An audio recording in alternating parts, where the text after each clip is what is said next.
Israel has rejected Hamas's latest offer to end the war in Gaza as the US Secretary of State, on a visit to Israel, says there is still hope for a deal. NBC's Raf Sanchez filed this report from Tel Aviv. Secretary of State Antony Blinken's insisting there is still a path forward to a hostage deal after Israeli Prime Minister Benjamin Netanyahu appeared to reject a counter-proposal from Hamas. There is no solution other than total victory. If Hamas survives in Gaza, it is only a matter of time until the next massacre, and the axis of evil of Iran and its proxies will continue its campaign of killing and aggression without interruption. Only a total victory will allow us to restore security in Israel, both in the north and in the south. 10 days ago, a framework agreement was hammered out, backed by the United States. We are getting more details about Hamas's response to that framework. They are calling for a 4.5-month ceasefire, leading to a complete end to the war in Gaza. They are saying there needs to be the release of thousands of Palestinian prisoners and the complete withdrawal of Israeli troops from the Gaza Strip if those hostages are going to be released.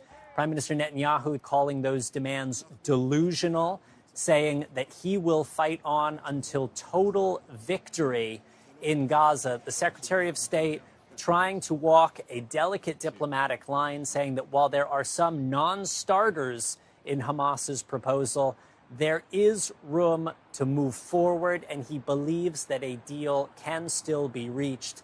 While there are some clear non-starters in Hamas's response, we do think it creates space for agreement to be reached.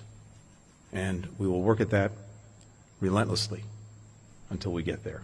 Netanyahu also threatening to move ahead with a ground assault on the city of Rafah in southern Gaza. He said that is one of the last Hamas strongholds in the Strip, but it is also where more than 1 million Palestinian civilians, many of them previously displaced, are sheltering, and humanitarian organizations are warning any assault on Rafah could lead to large-scale loss of innocent lives. Raf Sanchez, NBC News, Tel Aviv.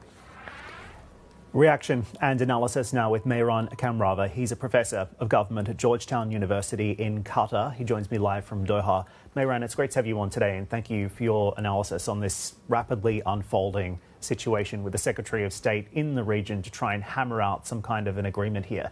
Look, Netanyahu has been clear from the start. He has consistently rejected the idea of a ceasefire. He says Israel's offensive in Gaza will continue until Hamas is no more.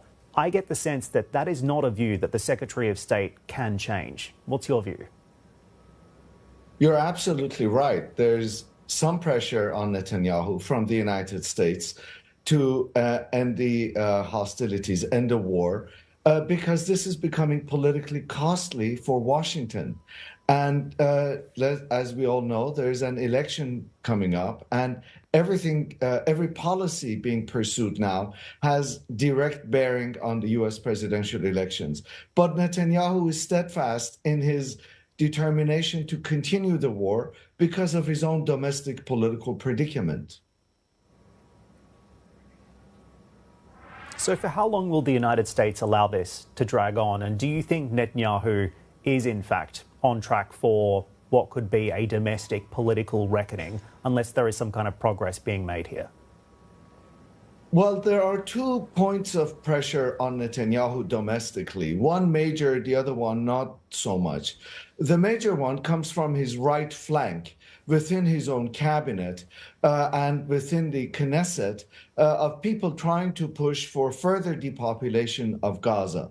And that is a tremendous pressure that he's facing. Then there are families of hostages on the other side who want the war to end so they could get their family members back. But Netanyahu does not want the war to end because then he would have to answer domestically. As you mentioned, there would be domestic political reckoning for him. And as a result, he doesn't have any incentives at this moment to end the war. I thought it was fascinating as well. The latest reporting says the Biden administration is now actively considering and drawing up options for a two-state solution here, recognising a Palestinian state after Israel's war in Gaza. Interesting to also see Saudi Arabia staying firm on its own red line here, saying there will be no peace deal with Israel without a Palestinian state. So how do you see this working moving forward? Because I also get the sense that there is little to no appetite in Israel for recognition of any kind of Palestinian state in Gaza. The Israelis would say that is simply rewarding Hamas for October 7. You're absolutely right. And the Israeli public opinion is, for the time being, by and large, firmly behind Netanyahu and the pursuit of the war in Gaza. It's also interesting, incidentally, that even Britain announced that it might be considering a two-state solution, despite the fact that, for example, the BBC is not allowed to say the word Palestine. They say Palestinian territories.